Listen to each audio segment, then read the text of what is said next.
In this video, I'll show you how to manage the indexing status of your pages or posts using Yoast SEO in WordPress.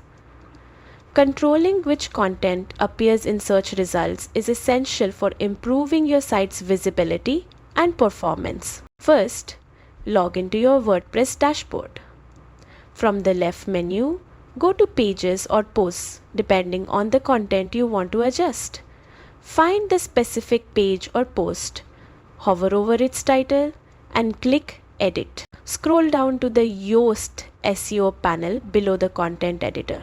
Here, locate the Advanced tab, often represented by a gear icon.